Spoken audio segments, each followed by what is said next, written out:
Hi, I'm Rob Anderson. Stephen McNeil. I'm Derek Thomas. I'm E.B. Anderson. We're E.B. Anderson and the Resolutes. You're watching TDC Moncton. Folks, it's Nick from TDC Moncton and also the host of Cigari Whiskey on Beau FM. I've got with me an interesting character from the Maritimes, and interesting only because his band are resolutely tied into the musical community, blues, country. It's pretty much I don't want to say mishmash because it's more specific. It's a fun band to listen to. Let me put it to you that way, and you can easily dance on everything that they actually play. They've been active around the area, especially in Nova Scotia recently. And now I think you went to the Harvest Jazz and Blues this year, did you? We did the Harvest Country Festival, which is a slightly different thing in Nova Scotia, with Matt Minglewood and the Divorcees. Well, here I am hogging all the camera, but this isn't the reason why I'm doing this. It's because we've got this fine gentleman with his bandmates in the back. Yeah. And A handsome backdrop. So, present yourself for the fine folks here. Hello, my name is E.B. Anderson. I'm a singer for E.B. Anderson and the Resolutes out of Halifax, Nova Scotia. I know that this summer's been quite active for you guys because you've participated in a few events. I'm trying to remember which ones. You were at the Dutch Mason Festival. Yeah. You were one of the headlining acts, if I remember correctly. Yeah, we played in the afternoon that day, along with Guitar Shorty, who's a bit of a legend out of the States. That was pretty cool. Same day, the Blues Brothers played a little bit later on that night. Nice. Yeah, it was kind of cool. Got to meet those guys. Even better. Yeah. Now, did you, apart from that one, that's the only one that comes to mind, but I know there's been a few other venues. There was the Atlantic Blues Summit that just happened about 2 weeks ago. We played at the Harvest Country Festival with Matt Minglewood and Divorcees, local band here out of Moncton. Yeah. What else did we play over the summer? Quite a few places. The Smoke and Blues Festival down in the valley. Mostly all around Nova Scotia over the summer. We're getting ready to play next week in New Glasgow, which is my hometown is Trenton, Nova Scotia. So we're doing a CD release show there on the 30th with June Dory opening up, and Chris Martin as well is going to play a little bit. You're coming out with a new album? It's actually just came out. Broken Down Horse. It's it came out over the summer, but we never had time to really get back to our home base to do an actual proper. Which, folks, take it from me, Broken Down Horse is actually way funner than it sounds. It's not as cantankerous as Being a Dangerous Horse either. It's true. It's actually a fun romp. The tunes are actually well written and well played. Now, most of the material that you have on for your band, from what I've gathered with Broken Down Horse, it seems to be almost no covers. In fact, none. They're all your tunes. Yep, all original music. It's our second record of all original music. Nice. We put out our first CD, Steel Town Blues, a couple years ago, and then really worked hard at this one. Really, we're starting to play new songs now. So it was kind of a long time coming, and we're not planning on doing anything in the immediate future, but maybe within a year start recording. It seems to be the way of things, and nowadays, especially with a lot of bands touring and doing their thing and being occupied with their home lives. Now, your band has been together for how long? About 3 years now. And you're 3 members or 4? 4 members, 4 core members. Okay, you're a guitar player and the lead singer. Yeah. We have my cousin Rob he plays guitar and sings the backup. We have Steve McNeil, the bass player, and Derek Thomas, the drummer. Okay. And we play a lot more now, particularly since we've released the new record with 5 to 6 guys. We bring in Adam Kavanaugh as a pedal steel guitar player. Nice. And Ross Billard, we'll bring him in when we can get him to play piano or organ. Ross actually mixed and mastered the record and plays all the keys on the record, so it's nice to get him out. It's nice as a 6-piece. It kind of, not only does it fill out your sound, but it also makes everybody's job a little bit easier because you don't have to fill as much space. No, well, it's a perfect combination. Now, combinations are a mystery for many bands.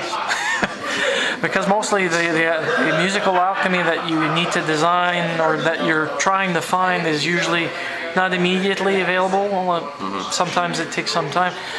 How long have you, apart from the 3 years, I'm assuming you've been a musician for a longer period of time? I've been playing, started playing guitar when I was about grade 6, I think, grade 7, something like that. That was what my parents would call a bedroom player for a long time.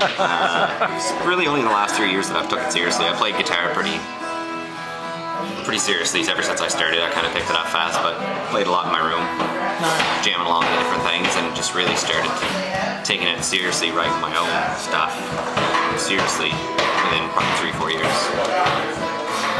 Now, you're from Trenton. Are the bandmates all originally from Trenton too, or? No, Rob was my cousin. His father and my father are brothers. But Rob grew up in just outside Halifax, and I moved to Halifax about 4 or 5 years ago. Well, I was going to school up there, back and forth between there and Trenton, and kind of started the band. And so Derek and Steve are both originally from Halifax area, so I'm the only guy from Trenton, although Rob is the roots. And you guys all met over in Halifax then, I assume? Yeah, it's actually kind of a funny story. A friend of ours booked a gig for us at what's it called? The Rodeo in Burnside as it was a contest to open up for Alan Jackson. Oh, nice. And she had seen us playing somewhere and was like, "Oh, I want to book you guys a gig." Well, that'd be great. Because at that point we were just kind of playing acoustic around town anyway, doing open mics and stuff. She's like, "Yeah, you'll need a band for it." I was like, "Okay, when's the show?" She's like, "Oh, it's on Thursday." It's like, "It's Tuesday." She's like, "Yeah, this Thursday." So we had to get the band together pretty fast. A friend of mine knew Derek knew Steve. Kind of came through together. We had one practice the day before and went at it. But yeah, it's worked out quite well because we've been together ever since. So. Yeah. And I know that you're getting a big fan base locally. I know in the Halifax region, your name is synonymous with good music. I hope so. And from the recommendations from other people, the fact that you were invited to big events like the Dutch Mason Blues Festival, unfortunately, which I couldn't attend, but that's how I managed to actually discover your band and actually write to you and got your material to actually play it on here. The fun thing about their musical stylings, folks, is that he's got the face of a man that you'd like to trust in the worst of situations. Okay, the whole band is like that, and you'll get to see their faces at the end with the usual ID that I actually asked these people to create. But I mean, is there anything in particular that you're waiting for, that you're looking forward to accomplish in the next maybe year? I know immediately it's going to be more you guys finishing up a small tour that you're currently doing. We've got some plans in the works. You know, we're on a record label now, Let's Riot Music, with Tiffany Spencer and Chris Martin, which has been great because that takes a lot of load off my shoulders for one, and also they're incredibly hard workers and really great people. So we've been working together, and we've got some plans to do more touring, a little bit further extensive. We just recently had a couple of showcases at Music Week, Nova Scotia Music Week, down in Cape Breton, and met a lot of good contacts there. We've been kind of talking on the back burner about possibly doing like a little 2-3 week tour in Europe sometime next year, which keeps looking better and better. So, you know, things are looking up all the time, which is... I'm pretty sure Broken Down Horse is going to be a contender for this upcoming ECMA. I hope so. Well, haven't got anything back yet. I think so. Usually it takes some time, but yeah. I know that the music that you actually created is actually unique and interesting and exciting. Actually, as a dancer, I actually enjoy dancing on a lot of the tunes because it's all danceable music. Some slow, some fast. Yeah. And there's some rockabilly edge to it for some reason, but not entirely throughout the album. Only certain songs that you actually increase the tangibility of it. Yeah, I'm really into all different types of music. I grew up in a house where my mom had 10 brothers and sisters, my dad had 10 brothers and sisters, so I was surrounded by a lot of older family. My mom was the youngest of 10, I think. My grandmother lived with us, who was... Oh, so you had generation. Yeah, so she would be listening to like old country records, and gospel records, and stuff like that. And then my dad is the oldest of 10 or 11, and so his side of the family was listening to like a lot more rock, and, like AC/DC, and like more like heavy rock, hard rock, metal, stuff like that. Kind of got caught in this weird little mix of things, and I just like so many different types of music that when I was growing up and first starting to play, I just always wanted to play music that wasn't necessarily shoehorned into one genre. I mean, even back in the day, like Elvis is the king of rock and roll, but Elvis was pretty country too, right? So it was more of not like a genre thing, it was like a regional thing, like the Memphis sound or like Bakersfield. Like, True. It was really a regional kind of thing. It wasn't really like country and rock were separated so much. They were really one and the same. It was just... Any particular artists that tended to gravitate towards your personal well of interesting types?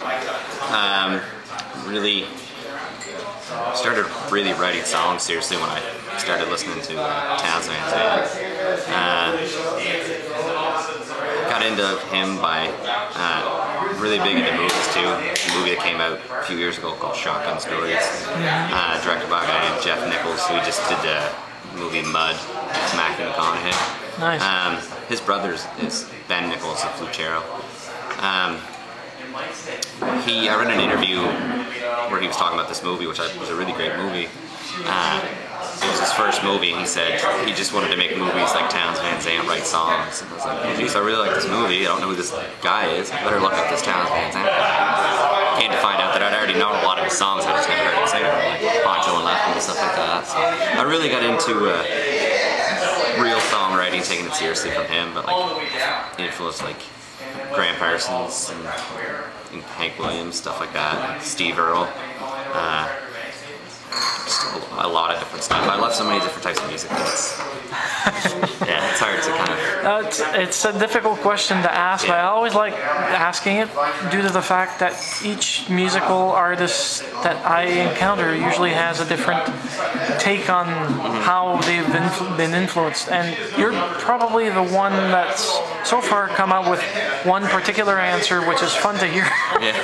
Because all of them say the same thing, the default, there's way too many people. Too many people to name, yeah. Like, I'm thinking here now of like so many different other people's names that I could have said, like Hopkins. There's much more than that, because I know that your band is to say that it's steeped in blues is an understatement. You're deeply steeped in blues. It's not just that though. There's a country twang that gets mixed into it, like you've mentioned.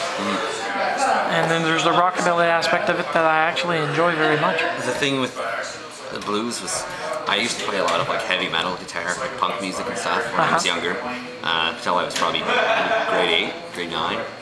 My dad bought me a cassette tape of Stevie Ray Vaughan and was like, "Here, this will change your life," kind of thing. And I got obsessed with Stevie Ray Vaughan, and that's from then on out. I don't think I ever played like a straight up like rock song. I like heavy metal. Like I just completely changed directions. It was like I just got obsessed with playing blues, and then from there, it kind of. It's funny because when I was a kid, I used to think I loved country when I was a kid. But then I kind of was like, got away from it when I was a teenager. And then everything was about like rock and the blues. And I was like, I'll never play country. And then, I don't know how, but I gravitated back to it.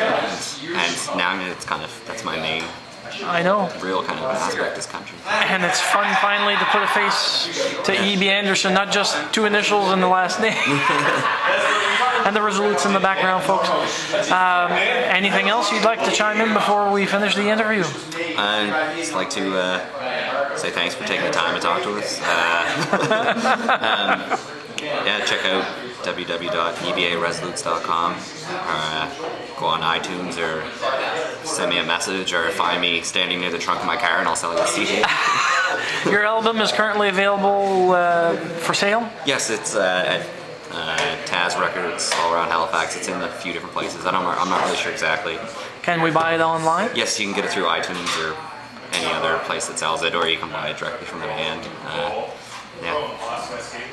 There you go, folks. From the mouth of the man himself. Anyways, thank you very much for your time, and we hope you have a wonderful evening tonight here at Langby. Thank you.